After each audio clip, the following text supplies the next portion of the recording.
This is the login screen of the NCC certificate system. On the left side, you can see an overview of the process. First, you need to complete the registration. After that, you can register your company, add a consignee, and then request a CO certificate. Once approved, you can download the CO certificate. Now, let's begin with the login process. If you don't have an account yet, click on the Register New Account button to start the user registration. Enter your email address as the username, along with your first name and last name. Next, enter your email address and click the Request OTP button.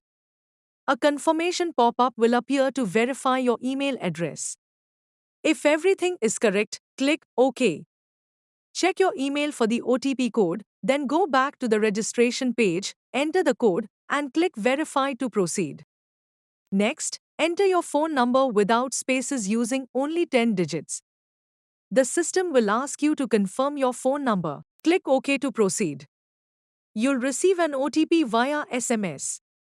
Enter the OTP and click Verify. Create a strong password, re-enter it for confirmation, and select the radio buttons for the subsequent questions. Once the form is completed, click the Register button. You will receive an email confirming your account activation.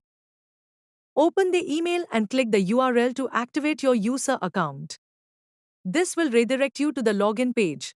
Enter your username or email and password, then click Login to finalize the process. In the company registration, the first section is Company Details. Under this section, enter the company name, the name of the chairman or managing director or partner or proprietor, and company address. Next, select the type of business. You can select one or more options here. And select the organization type. Then, enter the BRN. Next, select whether the company enjoys BOI benefits. By default, this is set to No, but you can change this selection based on your company's status. Then, click the Browse button to select the BRN attachment. After choosing the file, click Open. You can view the attached document by clicking the View option. Similarly, click the Browse button to select the Form 20 attachment. Once the file is selected, click Open. If there is a membership or registration number with any other trade organizations or associations, enter that number. If not, leave it blank. If you click the Reset button, it will clear all the details you've entered. If you click the Next button, you will move to the second section. The second section is Company Contacts. In this section, you can enter the office contact person. Optionally, you can provide the office telephone number. If not, leave it empty. Then, enter the office email address. You may also enter a mobile number, but this is optional.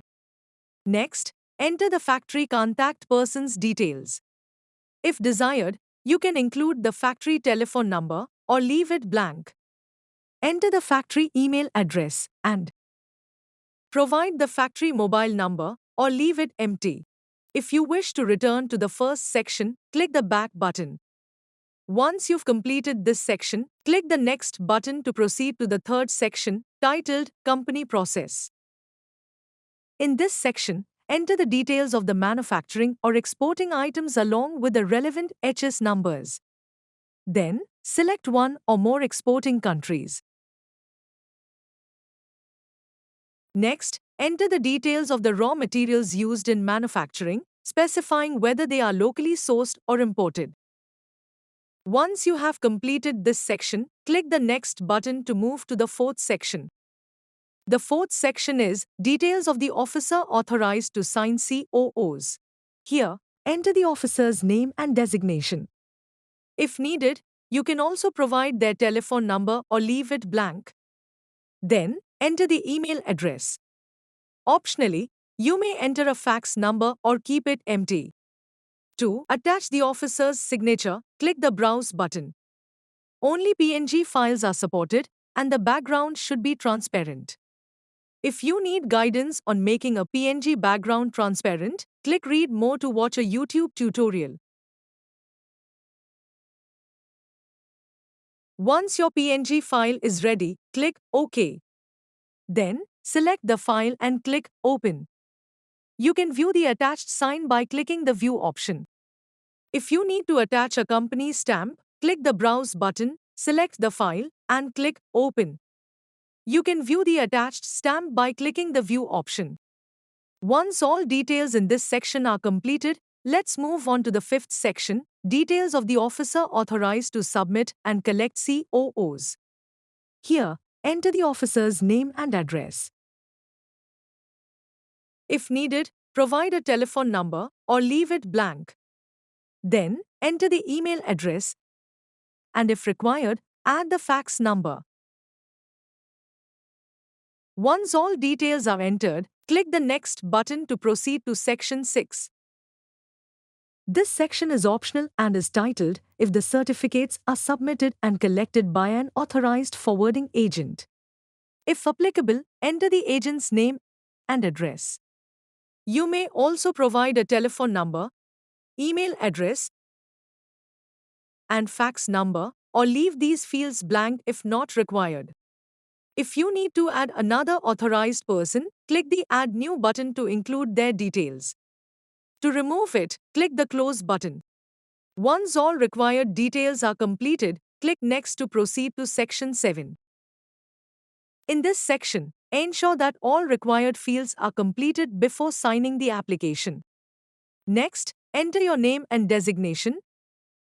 Then attach your signature by clicking the Browse button. If you're unsure how to make the background of your signature transparent, click Read More to watch the tutorial video. Otherwise, click OK. Select the PNG file and click Open. You can preview the attached signature by clicking the View button. To attach your company stamp, click the Browse button, select the file, and click Open. Finally, click the Save button to submit your request. Now, when you go to the company registration section, you can see that the request status is pending. This means your company registration is currently awaiting approval from the admin user.